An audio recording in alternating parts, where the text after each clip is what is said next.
Cumulative Speed by Richard L. Elsliger. That car. That car. Those were the last words I could remember before they carried me away.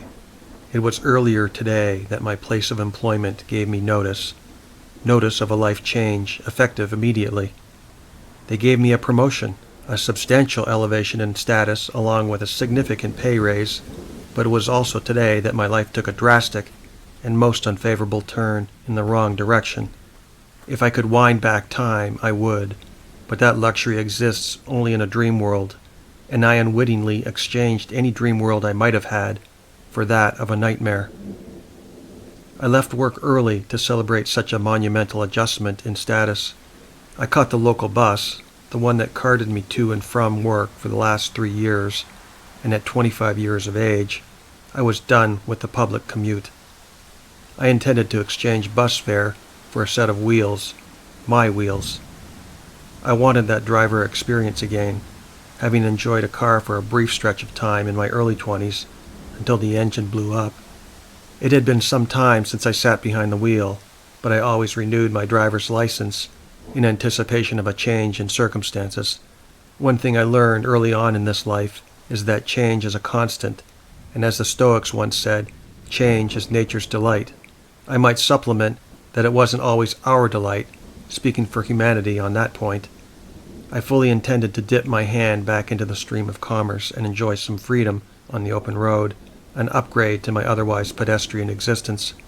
I caught the cliffside bus, knowing that it would bring me in proximity to a used car dealership, the one I spied longingly every time I passed it on my routine commute. I spied a special car on the lot, a red Toyota Sport Coupe that never seemed to sell, and I wasn't sure why. The dealer priced the car appropriately, but there were no apparent takers, for if there were, the car would have been long gone. But it wasn't. I pulled the cord, ringing the bell, and the bus driver reacted on instinct, air brakes pumping and hissing, scrubbing off speed to let me off in front of the dealer lot. I exited the rear doors in a flurry of anticipation, seeing that the little red Toyota had moved from its usual spot. Someone had positioned it prominently and favorably at the front of the pack, ahead of the many eligible cars, as if placed there for me and me alone. The bus left me behind, a fitting metaphor for my public commuter existence to trade up for the privacy and exclusivity of my own car. No longer did I need to travel with the bulk of society, deprived of the singular peace I so craved on the commute. Riding the bus to work and back, to me at least, was tantamount to taking a public shower with everyone on board, and I despised it, being more of a lone wolf. That Toyota would satisfy my need to get away from this bulging sea of humanity. I fully realized that on the highway I would still be running with a vast group of people, but I would enjoy the exclusivity of my own car, listening to my own tunes, and singing my heart out if I chose. My pay raise would undoubtedly satisfy that choice. The minute I stepped on the lot, I had an unusual sensation I could not peg. Was it dread or elation at the prospect of buying a car? I could not ascertain. I dismissed the notion and focused my attention toward the Sport Coupe. I found it unusual that no sales representative had pounced the moment I stepped on the lot. Perhaps used car salesmen had implemented a new strategy to draw in the prospective buyer, a methodology I had not seen before. I took several steps toward the little Toyota. It looked tight, compact, and quick. I peered through the driver's window at the saddle-tinged leather interior and the 2+2 seating configuration, the rear seating accommodating the scantest of room. The car might well have left the factory better as a legitimate two-seater. The front seats had no wear, and the steering wheel seemed to beckon my hands to wrap my fingers around the leather and motor right on out of the lot. A pair of paddle shifters complemented the steering wheel, a feature I coveted. I tried the door. Locked. From the sales office emerged an elderly man, hunched over and hobbling from years of wear and tear associated with the simple act of living, coupled with the march of time. "Hello there, how may I help you?" he asked. "Well, I'm looking for a car, a fun car," I said. "It looks like you already found it," he said. "You want me to get the key?" "Sure thing," I said. He turned and limped his way back to the office while I scanned the other available cars on the lot. A number of sedate cars littered the dealership with their uninspired designs and bland colors, none as flashy as this vibrant red coupe resting on sticky tires, striking its best beauty pose while I admired her lines. The old man returned and unlocked the coupe for me. I hesitated for some reason, unsure if I should sit in the driver's seat. "Well, go ahead," he said. "She doesn't bite." He opened the driver's door to coax me along. I obliged and slipped into the snug seat. The bolstering hugged me with affection.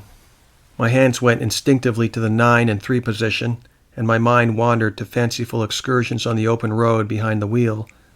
The old man handed me the key and I hit the start button. The Toyota fired to life and the dual exhaust buzzed and popped with a certain amount of venom, evidencing the performance enhancements associated with this particular model. I must confess that I fell in love with a definitive immediacy, uncharacteristic of my usual objective and sometimes stone-cold analytical reserve. I revved the engine, rapping the pipes, and the car's responsiveness enhanced the growing adrenaline surging through my veins. This car had a personality, and I wanted her in the most desperate way. I shut down the engine and got out. "Sold," I said, the words faintly those of someone I did not recognize, though I knew that the words emanated from my mouth, and my mouth alone. The old man smiled at such decisiveness. I knew what I wanted, and I knew this car would satisfy that want. I could have negotiated the price, knowing the suggested amount on the window sticker, but an irresistible urge demanded that I drive this car off the lot and get a long, leisurely drive this evening to celebrate my life. Negotiations could in theory go on for hours, and not a minute more did I intend to waste. Time was of the essence, and the price seemed right, so any amount I might have saved constituted lost time on my life clock, and time to me was worth more than any amount of money. "Come this way," said the old seller, leading me in the direction of his office to complete the paperwork. Inside the bricks and mortar facade, a fateful sense of disuse hung in the air in a depressing way. The decor projected a sensory impression that the place was in need of a remodeling, one that should have occurred long ago. Cracked plaster ran up the sides of the interior walls, spidery veins indicative of not only the antiquity of the structure in which the old man labored, but also of his frailty. The more I looked at him, the older he appeared, a most strange trick of the eyes. He looked appropriate in his office, a fitting crypt for his needs. He coughed several times into a handkerchief before drawing up the paperwork. I thought I spotted blood dripping from the corner of his mouth, which he quickly wiped away. Old wall art adorned his office, various scenes of inexplicable horror, paintings of crumbling cemeteries, dilapidated Gothic structures from hundreds of years ago, and forlorn freshwater lakes cast in an autumn sky. A thin layer of dust coated his desk, and when he slapped the purchase agreement to the table, he sent a stormy cloud of detritus my way. I took a cursory look at the multiple pages, not reading the contract with any level of scrutiny.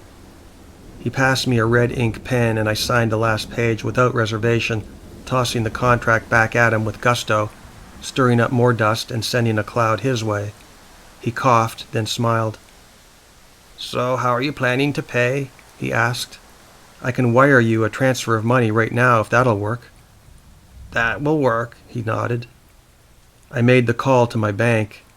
I waited on hold for several minutes until a recorded message came on announcing that they were unable to process any transactions at this time due to technical difficulties. I ended the call and decided to bypass the human way, choosing instead to access my electronic funds. I ascertained his account information and made the transfer. In minutes, he confirmed receipt of the funds and handed me the key and title. The car already had a set of plates, presumably from the prior owner, so I made the determination that they would suffice to get me home until I could get my own set. "Nice doing business with you, sir," I said. He bowed his head. "Likewise, and enjoy the ride." He smiled in a strange way, his mouth contorted in such a manner as to make it indecipherable whether it conveyed pleasure, pain, or a bit of both. Perhaps it was sarcasm. It didn't matter. I had a set of wheels, and I planned to eat vast quantities of asphalt this evening. I picked up the title and key. I made a call to my former insurance carrier, and the agent, with some surprise on my part, remembered me. He gave me a 30-day binder policy without reservation. Freshly insured, I made my way to the little sport coupe while the old man watched from his office window. I jumped in and adjusted the seat, then ran the 3-point belt over my shoulder. I pushed the start button, and the red coupe fired up like an obedient soldier. I took one last look to the main office and saw the old guy waving his hand at me. I gave him a return wave and put the Toyota in gear. I pulled out to the road, my driving skills feeling slightly rusty, but I remained confident that a few minutes behind the wheel would adequately lubricate my motoring abilities. I familiarized myself with the paddle shifters, a unique accoutrement that I'd not tried before, though I'd watched others operate them in full glory online. The shifts made smooth transitions through all the gears while I drove the streets, cruising the vast black ocean of asphalt, always in motion like a shark to maintain a constant transition of rolling road beneath my tires. People took notice of the little red coupe at intersections when the red light demanded my immediate cessation of movement. One girl gave me a welcome smile from the bus stop, and I must say, I was tempted to ask her if she needed a ride, a risky proposition indeed. The light turned green and I hit the throttle, moving in the direction of the highway for a spirited drive. I detected the on-ramp coming up fast and I took aim. We rolled up the ramp, the Toyota and I, together, adding accumulated speed. The highway proved empty, the rush hour traffic neatly separated from us by time's passage. I squeezed the throttle and watched the speedometer and tachometer spin within their bezels, displaying a form of inanimate pleasure in a manner that only mechanization could express. At that moment, the door locks clicked shut. I attributed the anomaly to a safety feature. The throttle beneath my right foot became spongy for reasons indeterminate. Perhaps this was an unforeseen mechanical issue. I thought nothing of it as the engine sang a particularly throaty melody and seemed to appreciate the adjustment of speed toward the upper integers. I felt odd sensations overtake my body, sensations I'd never experienced in all my 25 years of life. My hands tingled and my heart palpitated with an irregular heartbeat. Was I having a heart attack? I was doing 60 miles per hour now, and the speedometer edged up in 1 mile per hour increments, progressively gaining speed. I did nothing to contribute to this acceleration either, my Toyota making its own adjustments and inputs. I considered a malfunction in the cruise control and attempted to disengage. The cruise did not acknowledge, and my speed continued its upward spiral. My legs began to ache just as the headlights came on. Automatic lights, how convenient. The steering wheel edged us over to the passing lane, our speed on the increase. The rear-view mirror tilted to face me, and I saw my eyes staring back. I thought nothing of this strange quirk until I looked more closely to see fine wrinkles etching themselves into my skin at an incredible rate. My hands tightened their grip on the steering wheel, and in so doing, arthritic pain snaked its way through the joints of my fingers. I saw blue veins pop and protrude in my hands, and the skin turned papery thin. What was happening to me? Every joint in my body ached with a dull and foreboding pain. I looked at my face in horror, the skin sagging and my beautiful thick mane of hair retreated away from my forehead and fell in clumps to my lap. The Toyota continued this mad acceleration, and with each nudge of the speedometer, I experienced an awful generalized pain everywhere in my body. I tried to remember how I got here, tried to remember the events of earlier today, but no longer could I assemble those events in my mind. No longer could I remember my home address. I struggled to remember the names of my parents. Did I have siblings? I could not recall. The speed of the red coupe nudged ever higher until we were doing 100 miles per hour on the dial and highway lights raced past. Where was I? For the life of me, I could not recall the name of this highway, one that I'd driven many times in the past. I fumbled to recall the name of my workplace, the names of my colleagues, and my very occupation. I dug even deeper into my mind to search out my school days to recall the names of old friends, but they all had vanished from my memory. I saw my face again in the rearview mirror, a sagging, drooping face I no longer recognized as my own. I sensed that I was dying. I needed to get off this damned highway, turn off and slow this car down before it was too late. I steered for the next exit, the steering wheel resistant to my intent. It took all of my waning strength to force the steering wheel right, and it acquiesced to my challenge. Something inside the car relented and allowed me to turn off. I came to a stop, exhausted, disoriented, and weakened. I drove to the nearest service station with blurry eyes and stopped in the parking lot. I had to get out of this car. I had to get help. The driver's door opened of its own volition, and I unclasped my seatbelt, desperate to be free. My knees creaked when I turned in my seat, and I attempted to stand up, but crumpled to a worthless heap but a few steps away from the car. I held my hands before my face, and they shook uncontrollably. I attempted to steady them, but failed. My breathing became erratic, and I struggled with every breath. An attendant came to assist and picked me up from the ground. I felt my bones breaking in my arms, and my osteoporotic legs were shattered.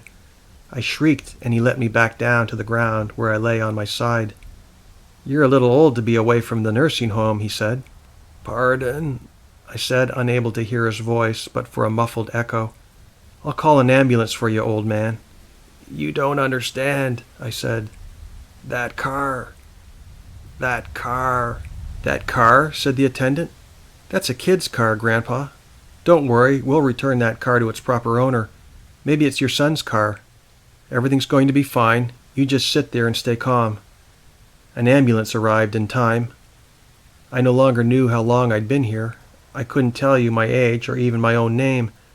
The paramedics whisked me away into the night, taking me to a place I knew not, a place where I could make new friends, brief friends in new living accommodations.